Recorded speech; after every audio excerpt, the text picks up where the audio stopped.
Stockholm, Sweden, where it's cold. And we've been coming down now 3 times to the Canary Islands. So 2 years ago we came here for 7 weeks. Last year for 3 months, and now for 6 months this. And probably going to stay for another year now because it's very nice. And I wouldn't describe myself as like a digital nomad. It would be really fun, but it's hard when you have kids. So I would more consider myself to be a digital settler. Like we go somewhere and they stay there for a longer period of time. And right now we're living down in San Agustin, which is nice and sunny. It's not really the startup culture place. It's more for older Swedes playing golf. But they have a Swedish school down there, which is really practical if you have two kids that go to school. I really like it. I mean, it's a really nice place. I go to Carlos' place once a week to get to meet some fellow developers. It's really nice. And my background is that I'm primarily a developer. I've been a consultant for a couple of years. And 4 years ago, I decided to start my own kind of small consulting company. And that lasted for about 2 months. And then I bumped into some other guys saying that wouldn't it be cool to start a podcast startup? And I said, yay, that sounds really, really fun. So we started Acast 3.5 years ago. And the idea behind this was that I mean, podcasting is pretty big. It's a big media. You don't really think about it that way, but I think there's 57 million Americans listening to podcasts each month, and 4 out of 10 millennials listen to at least one podcast on their smartphone every month. So it's a huge media. Unfortunately, it's been kind of an amateur media. So there's not only a lot of people that can live from it. So in Sweden, we had guys that had podcasts with 100,000 listeners a week, and they still almost couldn't make a living out of it. And it's because it's hard. It's like starting a business. Like you have to be everything. You have to be sales. You have to be content, everything. So what we wanted to do was to kind of make a one-stop shop for podcasting. So we do the hosting, we do the analytics, we have sales teams, and we have the clients so we can gather statistics for it. So basically the goal is that with our platform you can focus on doing the content, which is probably why you started with podcasting in the first place. You care about the content. You don't care about going to the local supermarket and try to sell ads. So that's the idea. And so far it's been working out pretty good. It's growing. So currently we're 70 people in the company, and it's growing pretty quickly. We have 5 offices. The main office is in Stockholm. That's where mostly development takes place.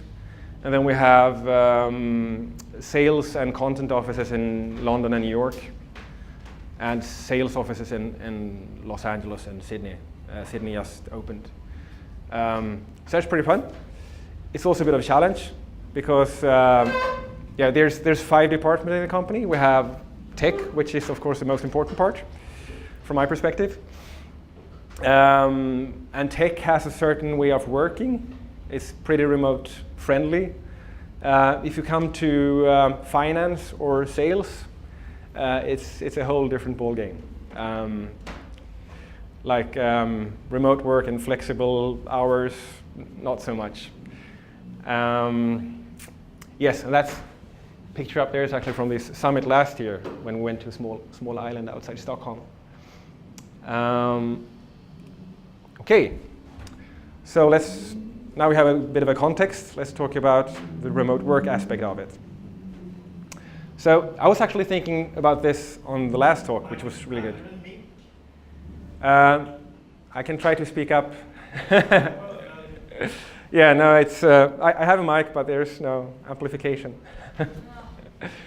So during the last presentation, I was kind of thinking that it's pretty cool with the digital nomad lifestyle, and I mean I like travel, but there's kind of 2 parties when it comes to work. It's me and it's the company, in this case Acast. So if you want to do something long-lasting, it's pretty important that it's beneficial for both parties. So, I mean, being down here in the sunshine, it's pretty nice for me. Actually, like in Sweden, we get 3 hours of daylight in the winter per day. And when we were here 2 years ago, the whole November they had 2 hours of sunshine. And that's like what we have half a day here. So, I mean, for me, that's definitely a benefit. And if you kind of extrapolate that a bit, you can say that happiness is a goal. Like, I want to be happy. If I can work where I want to, that's one way of achieving that. But it also doesn't really benefit the company much. So from the company perspective, it's slightly more dull. It's about lowering costs, or maybe increase productivity. Very good for the company, maybe not really as important to you as an employee. So what we really want to look at is a thing that kind of benefits both me and the company. And one thing could be like motivation, or shorter commute, which is actually interesting from a whole different perspective than you first think. So I thought we'd kind of drill into these things, why kind of remote work makes sense. So there's a book called Drive from Daniel Pink. Anyone read it? Yeah, there's a great TED Talk, like if you don't like reading, it's awesome, best TED Talk ever. And his thesis in this book is kind of motivation consists of 3 major parts. It's what he says: autonomy, purpose, and mastery. And I think if you think back to when you started at the university, that was kind of remote work. You were studying for statistics or some interesting course, and you didn't have motivation. And I know what happened to me. I did a lot of laundry and cooking and watched TV. And so like remote work without motivation it's not working. Then you're doing what people think you're doing when you're saying you're working remotely. You're playing computer games. So motivation is really important. So it's not that you can't have motivation at the office, but if you're working out of office without motivation, it's no good. But on the right side, so if you look on autonomy, I mean that is, if you work remotely, that's kind of required. You can't have someone working remotely and then kind of dictate exactly what they need to do. You need to give them a bit of freedom and say that this is roughly in the direction we want you to go, and make sure it works. And purpose is another kind of really important thing. If you can't really tell someone exactly what to do, you have to be able to point someone in the general direction and say that, okay, we want to launch this thing next year, or customers are not really satisfied with this, can you improve this? So you kind of need to have a bigger goal to work against, which is also good for the motivation. Good for motivation, good for happiness, good for the company. Master is a bit more tricky, and I think that's actually part of the challenges with remote work. So master is about, I think the examples he mentions in the book is that people spend a lot of time playing guitar, and not very many people make a living from playing the guitar, but people do it anyway. And that's the mastery. There's the kind of a drive to be good at something. So with remote work, you have to try to help people to develop, which is trickier remotely. On to the next one, commute. This sounds like a no-brainer. Like, if you're working remotely, if you're working from home, you don't have to commute. So you save 40 minutes to work, 40 minutes from work. But that's actually kind of the least interesting part of the commute. So one thing that is really interesting is what they call like focus or willpower. And they say like focus or willpower is like a muscle that if you use it too much, you get tired and you lose your focus. And it turns out like commute is really bad for that. It's like, I'm not sure if anyone has kids, but I had those days when you bring the kids to school and they scream and they really don't want to go to school. and you force them there, and then you go to work, and you're totally like, you don't get anything done because you used all your willpower already, and you might as well just go home because that day is not going to be productive. It's the same thing with the commute. Like, if you commute a lot, it's bad for the willpower. And there's a small link down there. If you follow that, you will come to a really interesting article that a science team in Umeå in the north of Sweden did, where they said that if you commute for 45 minutes to work, there's a 40% increased risk of divorce, which is pretty crazy. And it turns out that it's really bad. It's like they ranked all the favorite activities, like from most favorable to least favorable. And you might guess what the most favorable is. The second one was socializing, and the absolute last one was commuting.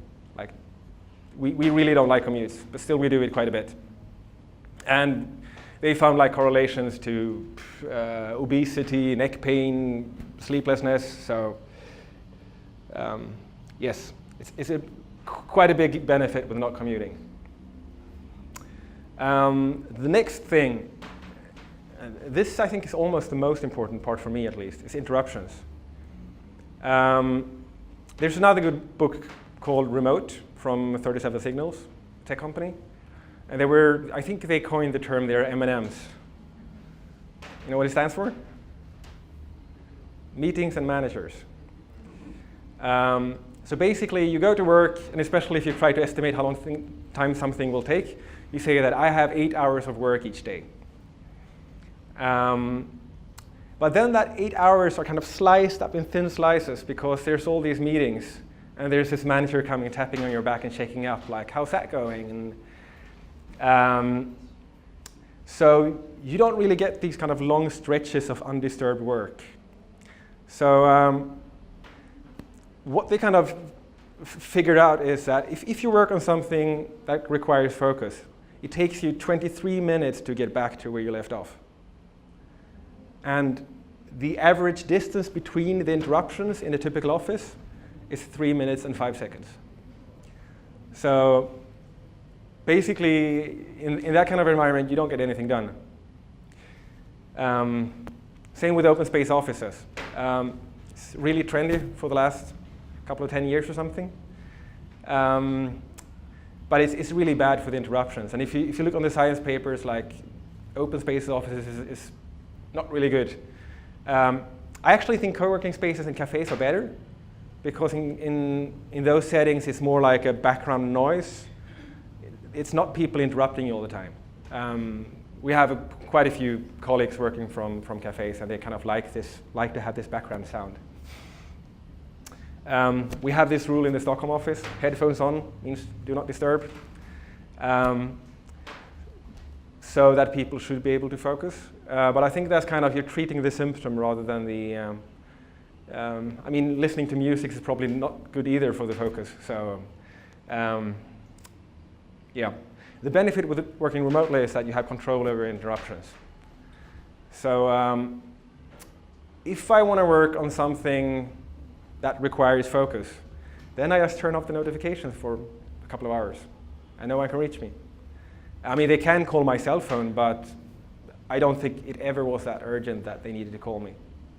So I think working remotely, you can control your interruptions. You can kind of get your good chunk of time to focus, and then you can plan your interruptions and say that, okay, now I have 15 minutes to do emails and chat, and then go back to working. Yes. So the final point that I was going to bring up is flexibility. So working remotely, then you can work when and where you want to, which is good because not all people likes to get up at 6 in the morning. Especially developers, for some reason, seem to like to work late at night. No reason why. And there's another good book about a Brazilian company called Semco. The book is called 7 Days Weekend, also a very good book. But I think in Brazil they also surf a lot. And he said, like, if there's good waves, why do you go to the office? Like, if you work from the office from Monday to Friday, and there's really good waves, and you sit there and think, oh, I'm working and I could be surfing, and then it's Saturday and there's no waves. So why not take Wednesday off and work Saturday when it's raining? So I think that kind of, flexibility is good to have. Another thing is like with the headquarters in Stockholm, and I think that applies to a lot of big cities, there's a competition for the employees. So like in Stockholm, we have Spotify, we have King doing the Candy Crush games, we have big finance companies, and everyone wants to have the same developers or the same employees. So by not being remote, you're really kind of limiting your pool of talent. So if you can hire someone in some smaller city, they are probably really happy to work there, and they're probably pretty happy with the pay, because it normally pays less living in a smaller city, and it's not as much competition. And the last one being personal needs, which is like we have one front-end developer that is really good. His girlfriend decided to study in Umeå, which is pretty far away from Stockholm. So like if it were a traditional company, he would have two options, like break up with his girlfriend or resign from work. As he can work remotely, he has said, okay, I'm going to move to Umeå and work from there. Works just as good. And he's really happy about it, and his girlfriend as well. But everything is not like unicorns and rainbows with remote work. So there's some challenges as well.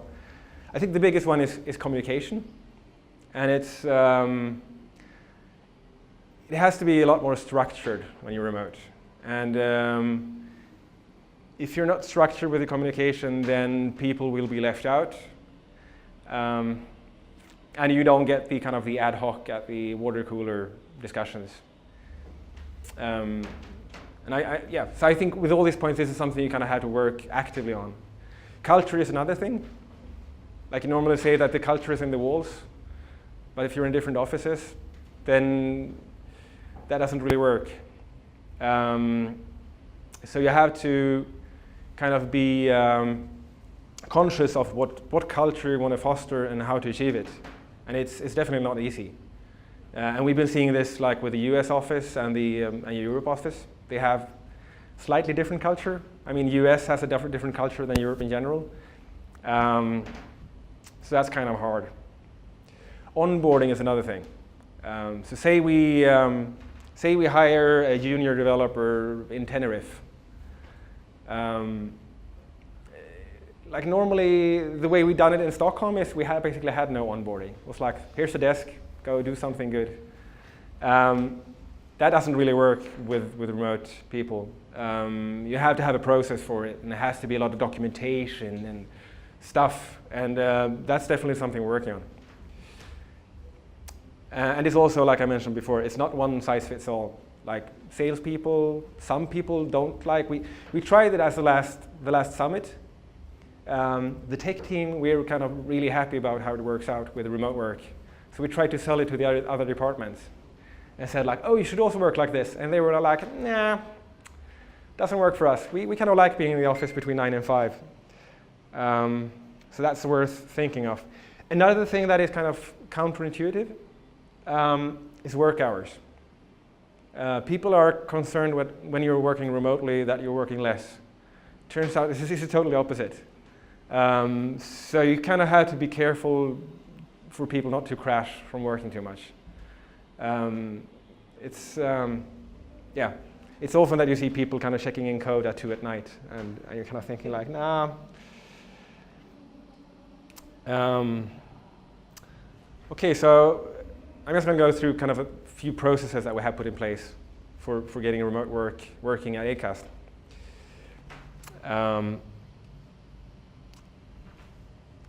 So the goals for these processes is like having common goals to work against, and having the team being self-managing. So we try not to have any managers.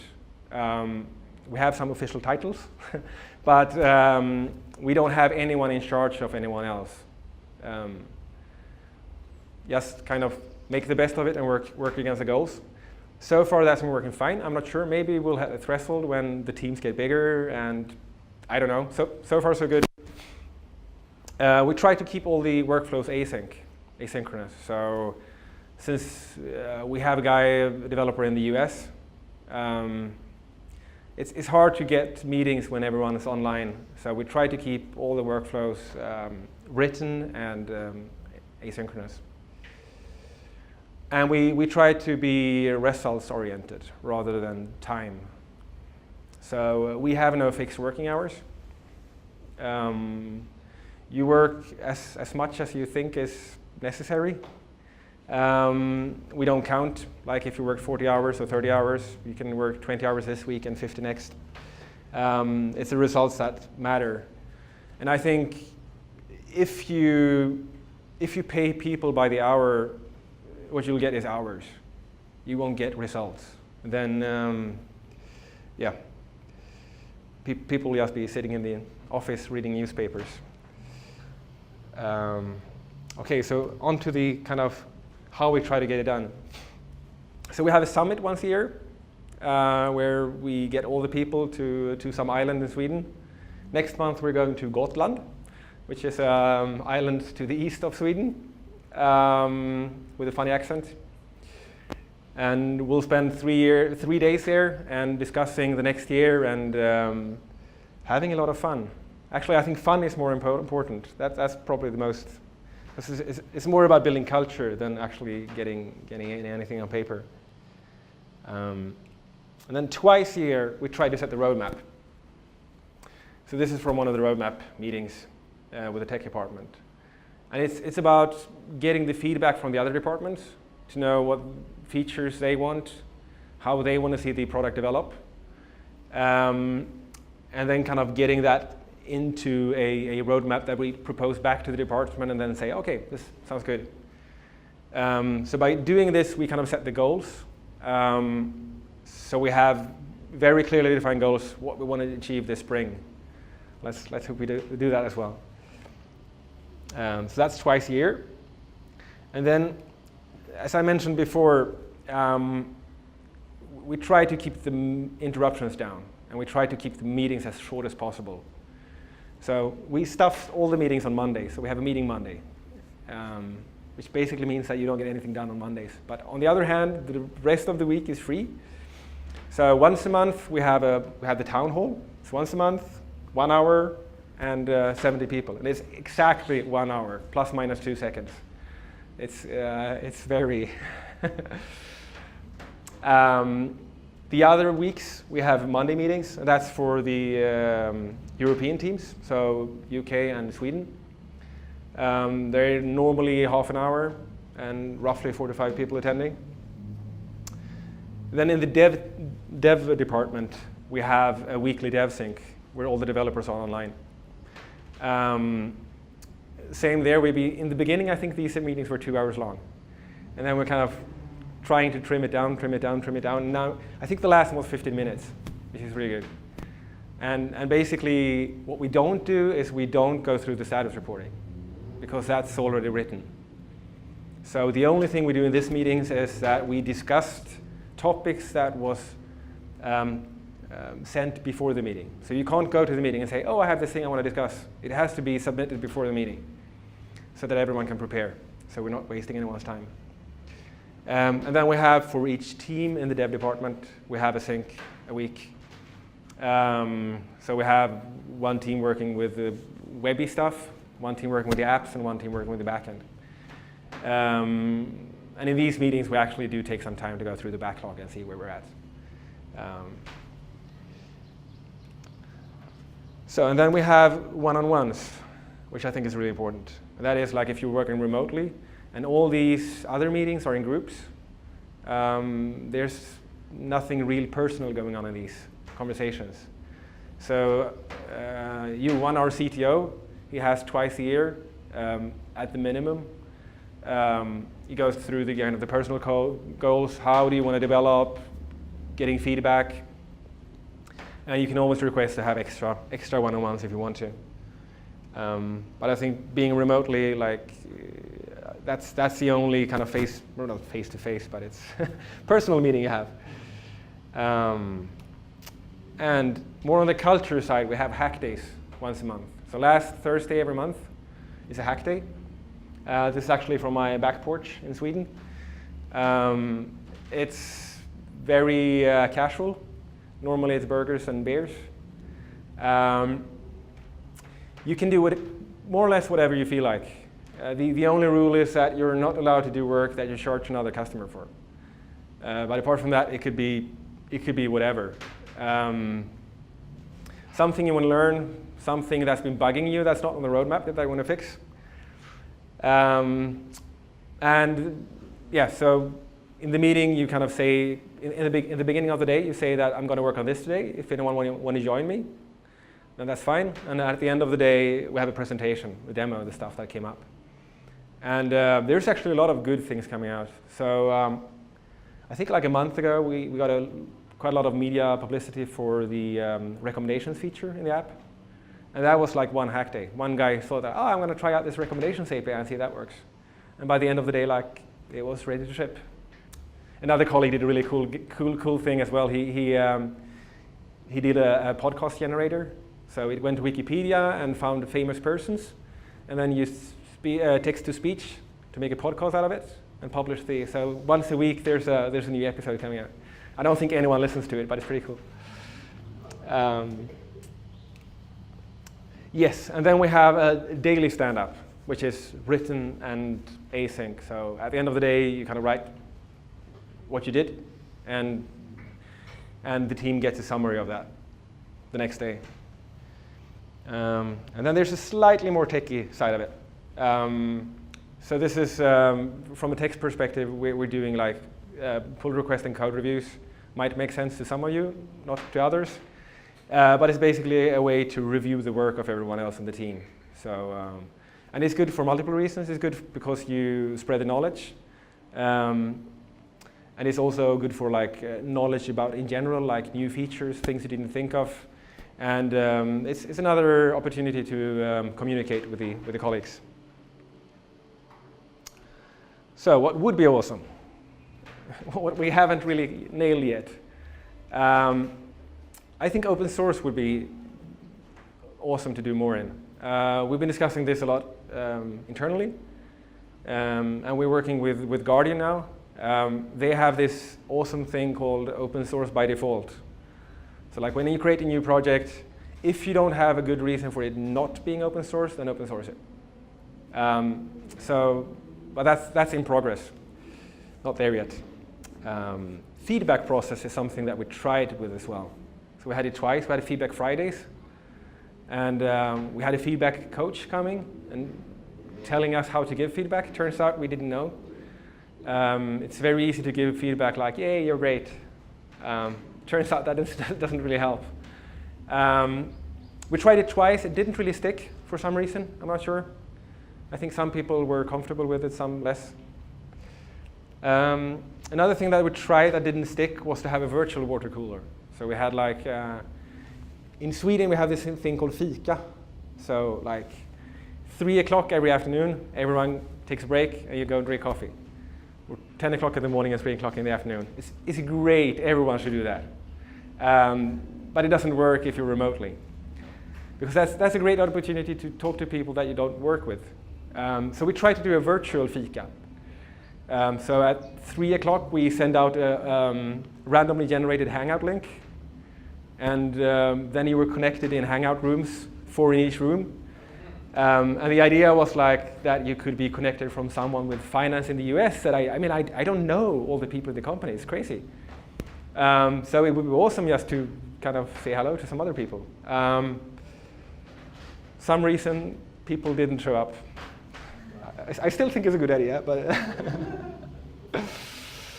okay. So moving on to the tools we use, and like tools doesn't fix a problem. So this is just what we happen to use. There's probably better tools out there, and one of the things we kind of learned: just because you add a tool, it doesn't mean that it works. It's just you have to be committed to something. So as a lot of companies, we use Slack for company chat. And it's pretty great. We used HipChat before, it was good as well. Nice thing is that it's searchable. So like if you're used to email threads, then you can only see the information after you start at the company.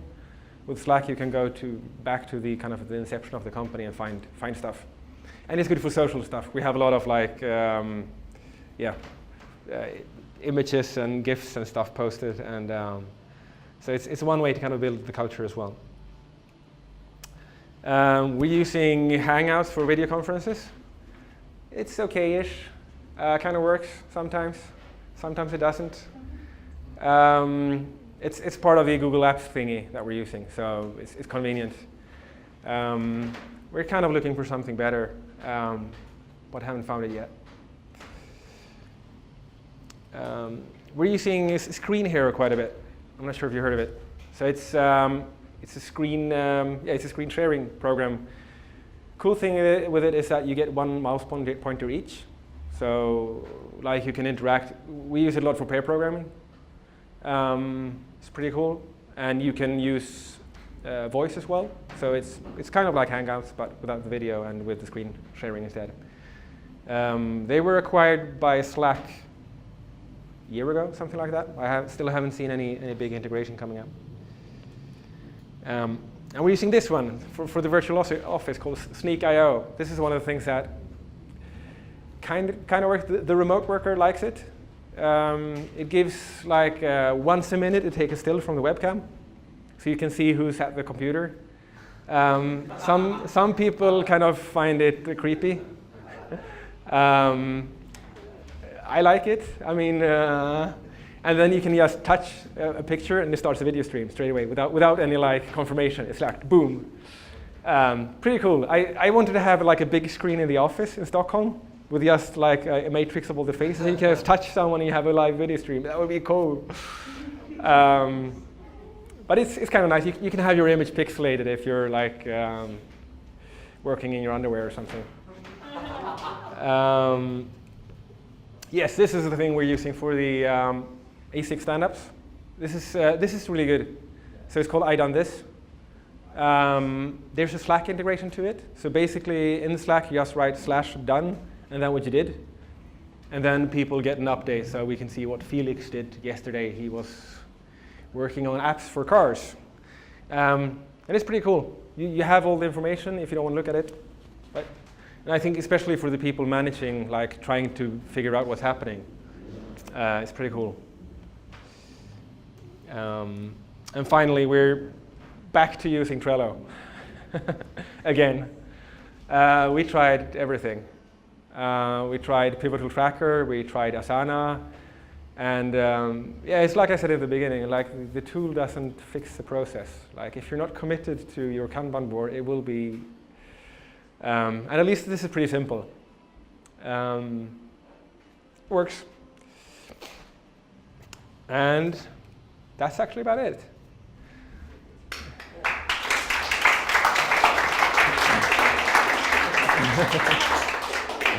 So you got any questions? Exactly.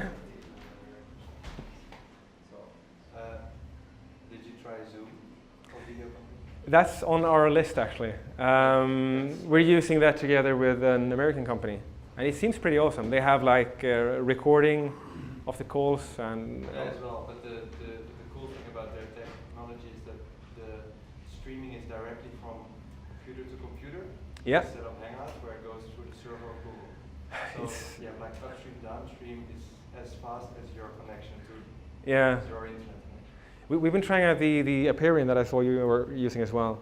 Zoom, yeah. I think the downside we had with that was that if you're in a meeting with lots of people in it, and you're on 3G, it's. That's the thing. Then it doesn't lag. With Hangouts, then that would lag. But I Zoom, thought only that person with the 3G. Okay, yes, because I was using Aperion on my 3G connection, and like I just dropped out. It was like too much data. Okay. But interesting. Yeah, you can have like I've had calls with 25 people with like completely. Yeah, it seems very nice. Very impressive. Yeah.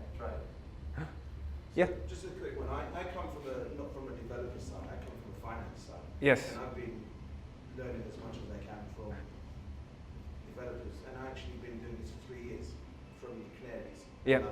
So I've been commuting from here to London to gather the team, etc. But how do you, now that you're 70 strong, how do you manage the HR side of recruiting, especially when you are providing sensitive data and your developer or your employee, could be anyone, decides to go, and how do you control such in this day and age of compliance and HR audit, compliance, etc. The whole operational audit has to be maintained in integrity. Yes. I find that very difficult. Extremely. Me too. Short answer. No, that's really a pain because, I mean, ideally, if you could have everything inside Google Apps, so you can just yank someone's account. The downside with having a lot of self-management is that people tend to sign up for a lot of different services. So that's something we're struggling with. Yeah, people use all kinds of stuff. There's Dropbox, there's you name it. And if someone leaves, yes, definitely a problem. Unfortunately, I don't have a good answer for it. Yeah. How do you manage poor performance? Pardon? How do you manage poor performance for your people? Ooh, that's a hard one. Yes. I go to the CTO guy and he handles it. I'm really bad with conflict. But yes, that's. I think that's a culture thing as well. I think Swedes in general are really bad with conflict. It seems to be less of a problem in the US actually. Yeah. No, but we have HR people working in Stockholm that deal with these questions. But it's definitely a problem. Because I mean, if you hire a lot of people, not all of them will be performing, unfortunately. Yeah. So in one of the first slides, you mentioned like happiness Yep. with you and not with the company. Yep. But you being happy is like one of the largest performance indicators True. for a company. True. So yeah, employees that are not happy, that will definitely affect the company. So I was wondering what your vision is on that. Yeah, no, definitely. I think there's a lot of everything kind of ties together. I mean, even the sunshine I think ties together because I'm more happy in the sun, and then I'm hopefully more productive. You mentioned mastery. Yes. Is that the way you provide to your workers how you can improve being a remote worker from your own experience, or is that more of engaging with people who have that mastery already? No, so I think, or what Daniel Pink refers to in this book is that you need to kind of progress as a person in order to stay motivated. I mean, there's no real connection to remote work other than it's probably harder. Actually, it's really I think this kind of boils down to recruitment almost, because most of the people that we recruited, they tend to have spare time projects. They tend not to care too much about working hours in either direction. So I think there's like this real demand for mastery, that they want to be better, they want to know. And that's almost a problem as well, especially in the web world, with the JavaScript frameworks, because it changes like every, and we've been through so many iterations of, because people always want to work on the new hot thing. And I spoke to another co-founder, and he had this thinking in his company, you should build the most amazing stuff with the most boring technology. And from a business perspective, that makes sense because the risk is lower. But it's really hard hiring people to do COBOL. Like, people don't like that. I think that's, yeah, you have to kind of think of, maybe from a business perspective, this might not be the exact best thing, but we kind of need to keep the employees happy and make them grow as developers as well. And just finally, do you see AI a threat to the remote worker? No. Artificial intelligence, nowadays you can go onto No. .com and just create a website very quickly. Will companies not engage with you because they'll just go to something much quicker? I would actually have imagined that it would go in the other direction.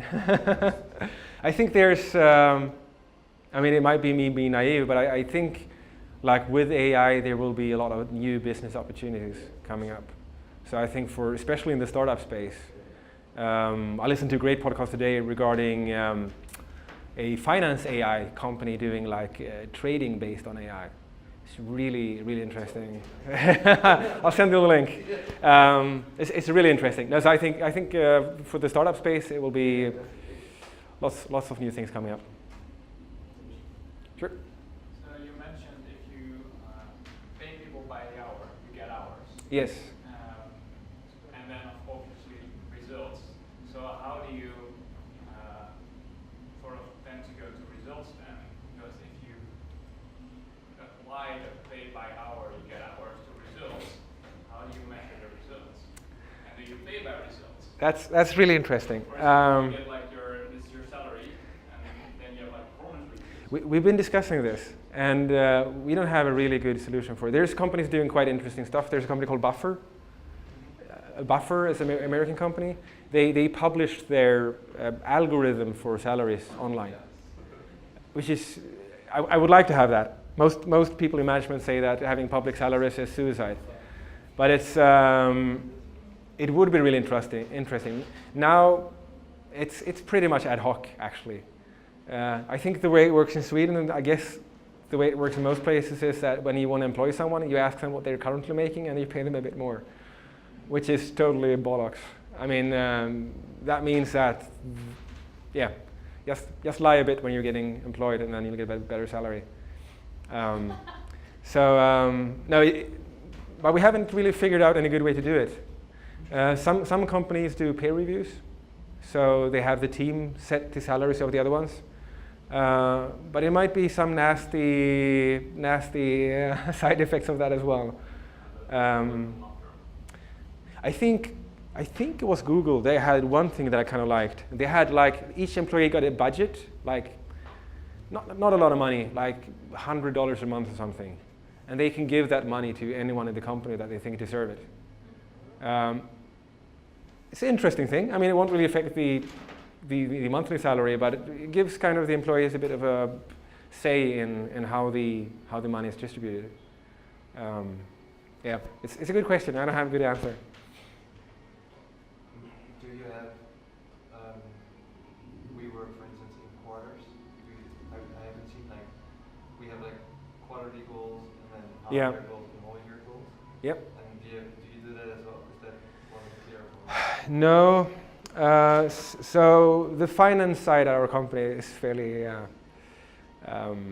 but it's not even finance side. Yeah. Any goal. Any goals? Yeah. The goals, we set the roadmaps half a year. Like we set the spring and then the fall. I mean, they're not set in stone. Like if there's a big customer saying that I want this, then we'll adjust. But I think there's this interesting concept called beyond budgeting, which a couple of companies are doing. I know the Swedish bank doing it, and I think one of the airlines are doing it, which is basically they don't have a budget. Which is now I'm getting slightly off topic, but that's really interesting because they were saying like, it's like if you wanna lend money for your house. You go to the bank and they say, no, we're only open the 14th of February. Because that's what it's like in companies, like or in bigger companies. You go there once a year and you say, I want to have this money for the next year. But I mean, the reality changes pretty quickly. So having a budget for a whole year is like you're acting on really old information.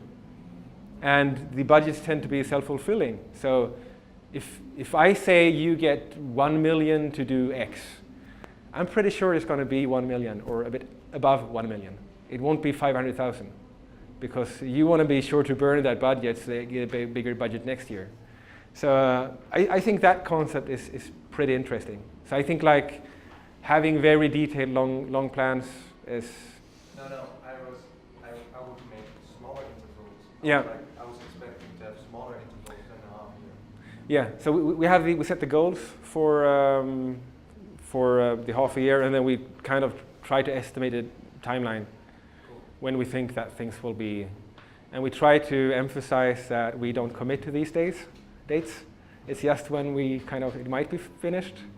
In the beginning, we tried not to have any dates, but the business developers didn't really like that because they say we need to talk to customers and we need to set dates, and if we can't get any dates internally, that's pretty hard.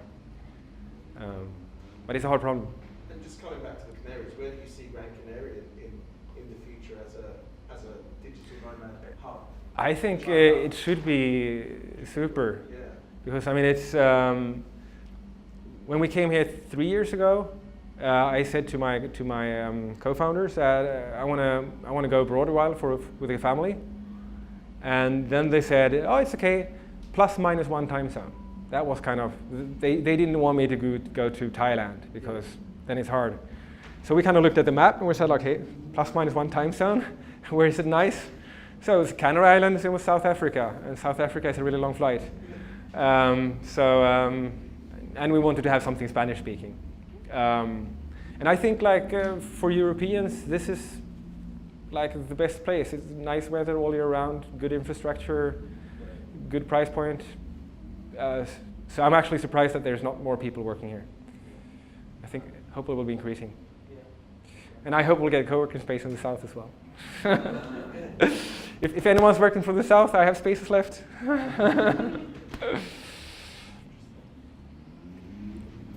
Yeah. So you mentioned that the other departments are not very keen on working remotely. Yes. So can you explain why they feel that way? Yeah, we had the discussion on the last summit, and they were saying that, I mean, there's logical things like sales and people working with content. They have to interact with they have meetings with physical persons. Then it's pretty hard. But they also say that, I think that's probably a sales thing. They want to hear the other conversations going on. They want to hear the colleague talking to the customer. And that might be a prejudice, but I maybe they don't have these kind of needs to focus deeply on an extended period of time. Maybe the interruptions aren't that bad for them. I'm not sure. But doesn't that basically is transparency within your company? So for example, with developers, Yeah. it's very transparent what our developers do usually.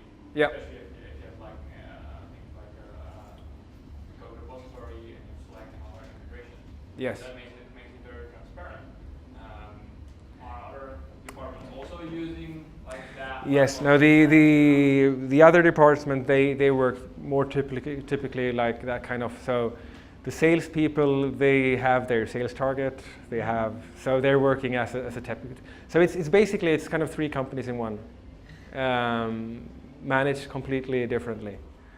Are there within the development team? Are there people? Is everybody working remotely, or are there people actually working side by side in offices? I think like I didn't mention that, but like even so we have 5 remote workers, permanent remote workers. But even the devs working in the office, they only come to the office like every second day. So when I lived in Stockholm, I tried to work at home 2 to 3 days a week just to focus. But I think the other people do work remotely from time to time. It kind of depends. I mean, they're allowed to do it, but they seem to like to come into the office and have a nice coffee and be in the city center. Okay, thank you, Markus. Thank you.